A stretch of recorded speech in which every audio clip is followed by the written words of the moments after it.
to it, down to it, we do it, we used to it. Up to it, down to it, we do it, we used to it. Up to it, down to it, we do it, we used to it. Up to it, down to it, we do it, we. What's up, y'all? It's Jamal, the man of the hour, too sweet to be sour, the man with the power.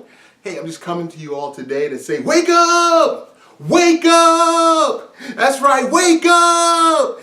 Yo, it's crazy what's going on out there today when it comes to substances being abused out there. And I was at a presentation today, a presentation that I've seen actually before, that I wanted to come and share just a little bit of information with you all. And so before you stop or hit the pause button or scroll up and not finish listening to this, I want you to listen to this. I need you to hear this, especially if you're a parent and you have youth in your household who are from the middle age, junior high, through high school, and even in college. You need to hear this because this is important. And if you're thinking to yourself, well, Jamal, you're going to talk about substances. My kids don't have any issue with that. My kids would never do anything like that. Then you need to hear this because it's very, very important that we let all youth know about the dangers of the substances that are out there today. The thing that's dangerous, I mean, we know about marijuana, cocaine, meth, heroin, did I say marijuana, THC, and all that good stuff? That's there. But there's this new thing out there now. It's a synthetic opioid that's out there that's actually killing people. It's called fentanyl. Fentanyl is a synthetic opioid that is nowadays being laced with marijuana, heroin, cocaine. And the thing that's crazy about it is that the amount that it takes to actually kill someone is minuscule. You say to yourself, how minuscule? Crazy low amounts. When you think of this, and the guy in the presentation told me today, and I love this analogy that he used. He said that if you would take a sugar packet, a single sugar packet, that's me shaking the sugar packet down so we can rip the top. You rip it off, right? And then you pour it out, and you cut that into 4 lines, or divide up the packet into 4 lines. That is enough to get a human being, if it was cocaine, let's say, enough to really get you high and get you going and all the feelings that you get from all that stuff. He said then, if you were to take of those sugar granules, if you were to take from those granules 7 granules of that sugar packet, and it was known as fentanyl, that could kill you. So it takes 7 to 12 granules of fentanyl to kill you. That's crazy. And this stuff is being put into and laced with marijuana, also heroin, cocaine, like I said earlier. And the thing that's even more crazy about it is that I was under the impression I'm thinking drug dealers are really concerned about their customer and things of that nature, that they're taking 4 granules and spreading it throughout whatever it is that they're mixing. Dumb me, whatever. But they don't care about that. What they do is they make big batches of things and they pour in fentanyl, a certain amount. Again, they don't need a lot, right? So they think what they want, because again, this is not the FDA, this is not a bakery where they're measuring out things and saying, ooh, we should only have 1 tablespoon of this and 1 teaspoon of this, and lightly put it in there and then stir it up. They don't do that. They don't care. With the fentanyl that they have, what they do is they just pour in a certain amount in a big vast or batch or whatever they have, and then they mix it up. They mix it up, right? And then do whatever they do because I don't want to give out too much information about the process of making it all and things of that nature. But they mix it up and then they drain it and strain it and they add these other solvents and things like that. So, but they don't care about how much they really put in, and they don't necessarily mix it extremely well. So what ends up happening is when you have the product, the finished product, what you end up having sometimes is more fentanyl in a certain part of a batch.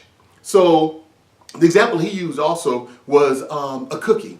We measure out things properly to make a cookie, and then you add the eggs, milk, and dough and whatever else you make, and then you put the, let's say it's a chocolate chip cookie, you put some chocolate morsels in there, and then you mix it up, and you hope, right, that in every bite of a cookie that you have at least the same amount of morsels, so that you have a really good balanced cookie so it tastes good, right? I mean, you want to make sure it tastes good. But when it comes to drug dealing and them making this stuff, and some of these people are just people in a trailer, in a house, they're not like in a fancy scientific laboratory doing all this. They don't pay attention to how many morsels are going into each cookie because they don't have the time to do that. They don't care.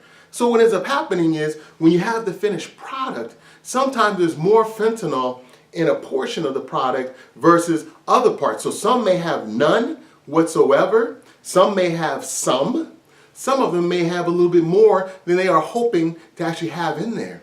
And so when the individual is using that substance, maybe marijuana, cocaine, heroin, whatever it is, or a prescription drug, Oxycontin that's repressed and they put fentanyl in it to give people that high, they don't care. I mean, you can have too much in there, it can end up killing people. And we've had deaths out here and we've seen it across the nation. I know San Diego just put something in their newspaper recently about some deaths that occurred out there. In Arizona, they also have had a death really close to my house actually by a 19-year-old who, the death was of a 19-year-old, but then there were other overdoses that occurred with 6 other people. And the police had to administer Narcan in order to keep them alive. And so what's important here is that you understand that you need to talk to your kids about not taking any substances at all. And the reason being is because what's going on today and what's being put into these different drugs, you don't know what's in them. You don't know what's in them and it can kill you. There have been youth across this nation who have taken pills that have fentanyl laced within them. And lo and behold, not necessarily all of them die, but they do OD, and some of them end up going into hospitalization or to the ER and things of that nature. And then there's been deaths. So you as a parent have to think about this and share with your kids so that they don't end up taking these substances. So for those of you out there who are like, my kids would never do drugs, they know I would kill them, and they're good students, and they would never do something like that, I'm here to tell you, I was at a training last week where I was talking to a young lady who goes to a school that happens to be, somewhat academically high in achievement and things of that nature. And she was sharing with me that the drugs in this affluent community and school is rampant with drugs, with kids using prescription drugs. And the reason that they use prescription drugs because it's hard to detect on their body because, if they have it, it doesn't smell. They can just pop a pill and take it.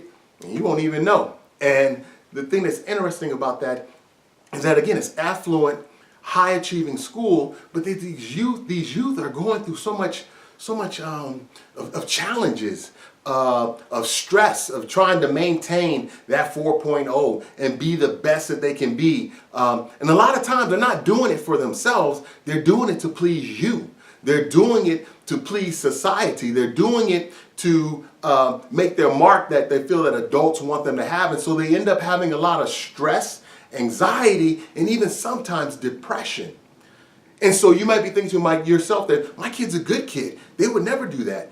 And the reason that I'm saying to you that you should definitely talk to your youth is because even though they may seem like they're doing well, they may be under pressure. And when they're under pressure and they're hearing about their peers and all these music videos and shows talking about drugs and marijuana and how it helps you and this, that, and the other, helps you get through the day, makes you feel relaxed, it can give you more energy so you can do this, that, and the other and make it through the day. Your child may want that so they continue to move on and feel like they can do the best that they can do through using these substances also because they're trying to maintain in general.